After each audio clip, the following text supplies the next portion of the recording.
السلام عليكم ورحمة الله وبركاته. جرجرتو بجراتن وندي كيسن الحمد لله. إلما نمات إيه جابا بيابو قام قوتو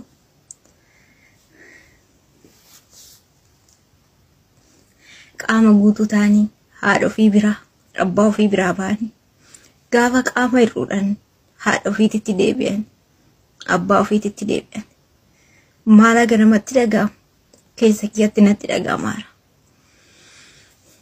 الحمد لله.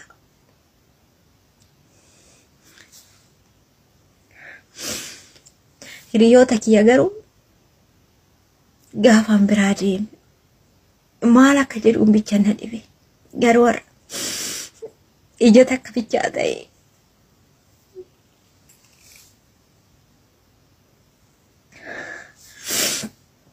gaafa ija takka ta'e qaama kiyya guutuu maatii kiyya biraa ba'e gaafa qaama hir'uudhaan itti galu anaaf maal akkanatti dhaga'amuun beeku. Yeroo gabaabaa keessatti garuu maatii kiyyaan walitti makamee abdii guddaa qaba. Ija kiyya sababa ijoolleetu na dha'e. Iji kiyya akka ijoollee na dhooftu. Birahaanii kiyya. Akkamiillee dhaqee akkimii wanta kanaaf godhuu didde. Qaama guutuu kiyya. Qaama kiyya guutuu biraa ba'ee haadha kiyya abbaa kiyya. Rakkoo hedduu muudadhee. Gaafa isaanitti galu jechuudha. Akkanumatti immoo Rabbi isaanii onnaa harkisiisu. Onna biraan jedhu. Yoo Rabbi fayyaa naaf kennu waan hundaa mana hakimiititti yookiin biyyatti qoricha gahaa argadhee yaalamuu danda'a. Garuu immoo yeroo gabaabaa keessatti haadha kiyya, abbaa kiyya, obboleewwan kiyya, fira kiyyatti makamuuf anaaf gammachuu guddaa tokko. Jiruu biyya ormaatis argee jira.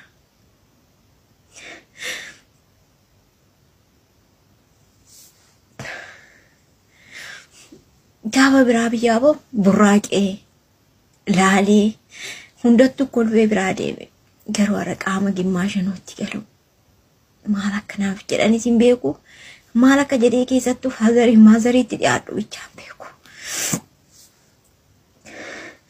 Qaama koo hunda harka koo hunda takka nana ta'e yaa saba Oromoo waanii garuu beekuu hin danda'u. Hakimii yoo dhaqe dhiiga hin qabdu naaf jedhan waan isaan natti waan sammuu namaa jeequ natti mane amma garuu yeroo gabaabaa keessatti haadha kiyyatti makame abbaa kiyyatti makame firkiyyatti makame firki akkana yaallatu abdii guddaan qaba. Obboleewwan kiyyarraa ta'e haadha kiyya abbaa kiyyarraa ta'e alhamdulillah rabbil alamin. Assalaamu alaykum warahmatullaahi wabarakaatu. Ashama harka fuune obboleewwan kiyya warroota amantaa biraa akkam jirtani bakkuma jirtanitti nagaaf rahmanni rabbii kan dhuma qabne isin haa qaqqabu isin biraa jiraatu jecha.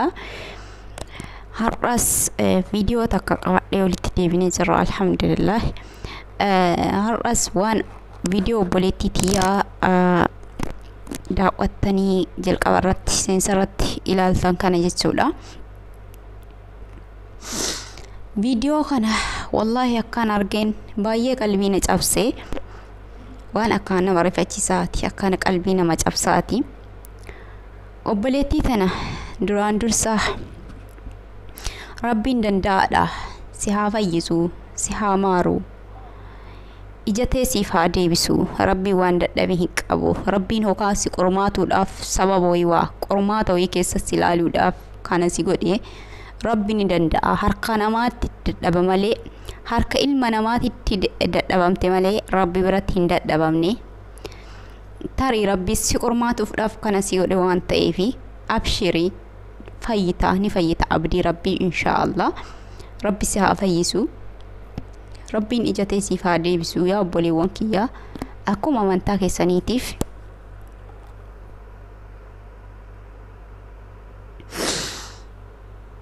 Obboleettii teenya tanaaf du'aa kadhadhaafi dhugaa waan akkaan qalbii nama cabsaati. Waan akkaan baay'ee qalbii nama cabsaati. Beekan malee akkatti galan hin beekani. Obboleettiin teenya tuni qaroo ija ofii dhabdee jirti. Sababa ijoolleetu na dha'e jette. Sababa ijoolleen na dha'e jette. Tarii Rabbiin qormaata wayitiif gochuu danda'a. hin beekamu fayyuus dandeessi. Dhugaa rabbii baay'ee hamilee namaatu qaba. Jireenyi biyya namaa mataan isiituyyuu dukkana.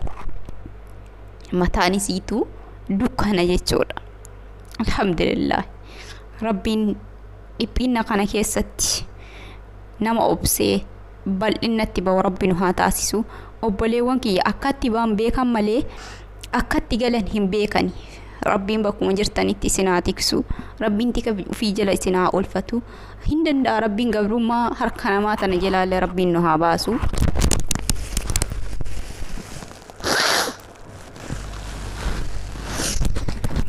Baay'ee qalbiin namaa cabdi. Baay'ee dhukkubsadha. Odda viidiyoo kana arge keessi koo tasgabbiin nan arganne jechuudha. Maaliif jennaan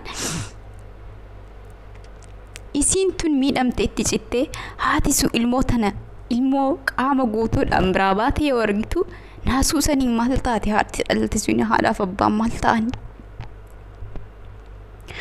Inshaallah Rabbiin osoo haadhas bira hin qaqqabinuu inni Rabbiin ni danda'a yaa obboleewwan kiyya. Inni Rabbiin waan dadhabeen qabu ija siisiif haa banu. Rabbiin wal isiif wal'aansa harka isaa keessa jiru kennee fi isii haa xagganu. Gammachuudhaan ija lachuu fayyitee ija banattee haadha ofiisan akka duraatti deebitee nama qalbii haadhaas gammachiisu Rabbiin isii haa taasisu. Dhugaa Rabbi haati naasuudhaaf maal akka taate tarii nama dhibamaa ta'uu dandeessi. Nama akkam akka taate hin beeknu haadha isii. Baay'ee qalbiin namaa caba. Isiin miidhamtee itti cittee haatisu akkam taati ilmoo isii tana qaroo dhabde yoo argite. Obboleewwan kiyyee hundumti keessaniyyuu du'aayii godhaafi akka amantaa keessaniitiin du'aayii godhaafi du'aayii waliifis godhaa waliin dagatina. Wallahi jireenyi biyya namaa yaa obboleewwan kiyya wallahi sammuu nu dhabsiistee jirti. Sammuu noormaalii baaneen nu gachisiistee jirti. Humna noormaalii keenya nu gachisiistee jirti. Qaama noormaalii keenya nurraa fixxee jirti. Waa hedduutti dhabnee jirra jireenya mana namaa kanatti jechuudha. Jireenya mana namaa kanatti baay'ee waa hedduu dhabnee jirra. Alhamdulillah. Rabbiin har'a nutti dukkana sabor nuuf ibsuu danda'a waan ta'eef. Wanti harka Rabbii keessaa wanti dhumate hin jiru. Akka harka nama keenya keessaa dhumamu Rabbi biraa ammoo hin dhumatu wanti takkaayyuu. Rabbiin bilisummaa biyya teenyaaf haa kennu. Biyya teenya biyya nagaa nuuf haa taasisu. Inshaallah Rabbiin nama waan baheef hunda guuttatee gammachuudhaan maatii biraa beessanitti deebi'uu Rabbiin nu haa taasisu. Obboleewwan kiyya akkuma bakkumaaf akkatti jirtanii bakkatti jirtanii hundattuuyyuu Rabbiin tika ofii jala isin haa oolfatu. Rabbi isin haa tiksu. Wallahi baay'ee qalbiin nama cabdi. Obboleettiitii keessi koo tasgabbiin argachuu dadhabde tasgabbaa otoo hibadheellee uf jala viidiyoo sanillee irraa bahee isa foona dhufti.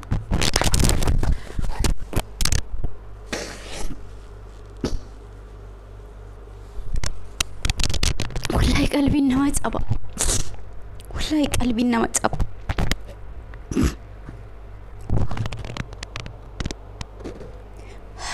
Danda'a Rabbiin ija sii qaroo siif haa deebisu. Fayyatti siif haa deebisu.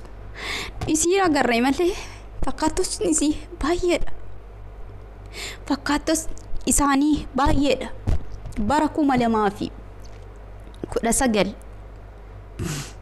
bara 2019 keessa kasa lakkoofsa Awurooppaatitti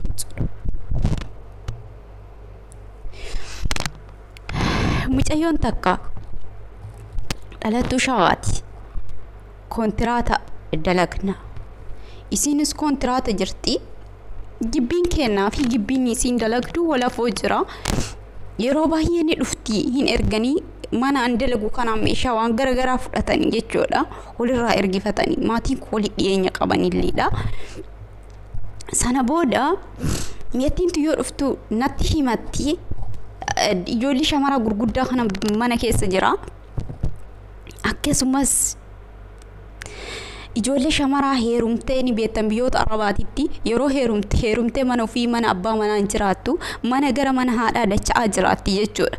Hundumti kunuyyuu taraa itti ol jijjiira ijoolleen dubartiin kun jechuudha. Gurguddaan kun mana keessa jira.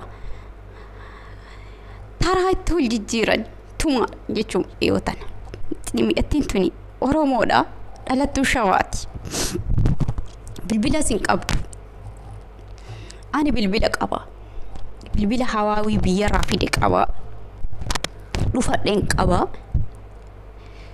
namitti narraa fuutee jennaan ni himadhe yeroo isa himadhe gara dallaaltittiin nutti dhiyoo jirti dallaaltittiin dhalattuu Dinoosiyaati dallaaltittiin tuni